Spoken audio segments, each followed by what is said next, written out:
Welcome to ಜಗೋದ ಟೀಮ್ಗೆ.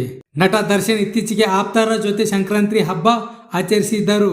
ತಮ್ಮ form ಹೌಸ್ನಲ್ಲಿ ಪತ್ನಿ ವಿಜಯಲಕ್ಷ್ಮಿ, ಪುತ್ರ ವಿನೇಶ್ ಹಾಗೂ ಸಹೋದರ ದಿನಕರ್ ಫ್ಯಾಮಿಲಿ ಜೊತೆ ಹಬ್ಬ ಮಾಡಿ ಕಿಚ್ಚು ಹಾಯಿಸಿ ಸಂಭ್ರಮಿಸಿದ್ದಾರೆ. ನಿನ್ನೆ ಚಿಕಿತ್ಸೆಗಾಗಿ ಮೈಸೂರಿನ ಮಣಿಪಾಲ್ ಆಸ್ಪತ್ರೆಗೆ ಹೋಗಿ ಬಂದಿದ್ದರು. ಬಳಿಕ ಆರತಿ ಉಕ್ಕಾಡ ಮಾರಮ್ಮ ಭೇಟಿ ನೀಡಿ ಪೂಜೆ ಸಲ್ಲಿಸಿದರು.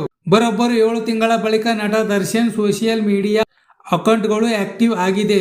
ಬಹಳ ದಿನಗಳ ಬಳಿಕ ಫೇಸ್ಬುಕ್, ಇನ್ಸ್ಟಾಗ್ರಾಂನಲ್ಲಿ ಸಂಕ್ರಾಂತಿ ಶುಭಾಶಯ ಕೋರಿ ದರ್ಶನ್ ಪೋಸ್ಟ್ ಮಾಡಿದರು. ತಮ್ಮ ಜೀವನದಲ್ಲಿ ಸಂತೋಷವೆಂಬ ಗಾಳಿಪಟಗಳು ಎತ್ತರಕ್ಕೆ ಹಾರಲಿ, ಸಮೃದ್ಧಿ ಮತ್ತು ಸಂತೋಷವನ್ನು ತರಲಿ, 7 ಬೆಲ್ಲ ಹಂಚಿ ಹೊಸ ಭರವಸೆಯೊಂದಿಗೆ ಮಕರ ಸಂಕ್ರಾಂತಿಯನ್ನು ಬರಮಾಡಿಕೊಳ್ಳೋಣ ಎಂದು ಬರೆದುಕೊಂಡಿದ್ದರು.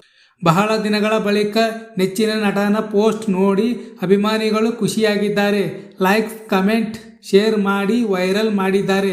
ಸದ್ಯ 2 ದಿನಗಳಿಂದ ದರ್ಶನ್ ಪೋಸ್ಟ್ ಟ್ರೆಂಡಿಂಗ್ನಲ್ಲಿ ಇದೆ. ತಮ್ಮ ಇಷ್ಟದ ಕುದುರೆ ಜೊತೆ ದರ್ಶನ್ ಫೋಟೋ ಕ್ಲಿಕ್ಕಿಸಿ ಹಂಚಿಕೊಂಡಿರುವುದನ್ನು ನೋಡಬಹುದು. ಬಾಸ್ ಈಸ್ ಬ್ಯಾಕ್ ಎಂದು ಅಭಿಮಾನಿಗಳು ಸಂಭ್ರಮಿಸುತ್ತಿದ್ದಾರೆ. ದರ್ಶನ್ ಹಂಚಿಕೊಂಡಿದ್ದ ಸಂಕ್ರಾಂತಿ ಪೋಸ್ಟ್ 24 ಗಂಟೆಗಳಲ್ಲಿ 30,700 ಕಮೆಂಟ್ಸ್ ಪಡೆದುಕೊಂಡಿದೆ. 70,000ಕ್ಕೂ ಅಧಿಕ ಲೈಕ್ಸ್, 60,000 ಶೇರ್ ಸಿಕ್ಕಿದೆ.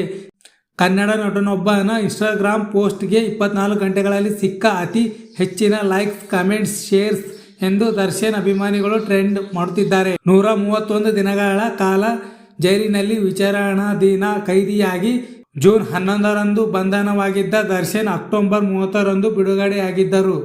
ಡೆವಿಲ್ ಸಿನಿಮಾ ಚಿತ್ರೀಕರಣ ನಡುವೆಯೂ ದರ್ಶನ್ ಅವರನ್ನು ಪೊಲೀಸರು ವಶಕ್ಕೆ ಪಡೆದಿದ್ದರು. ಫ್ರೆಂಡ್ಸ್, ಮತ್ತೆ ನೆಕ್ಸ್ಟ್ ವಿಡಿಯೋದಲ್ಲಿ ಮೀಟ್ ಆಗೋಣ. ನಮಸ್ಕಾರ.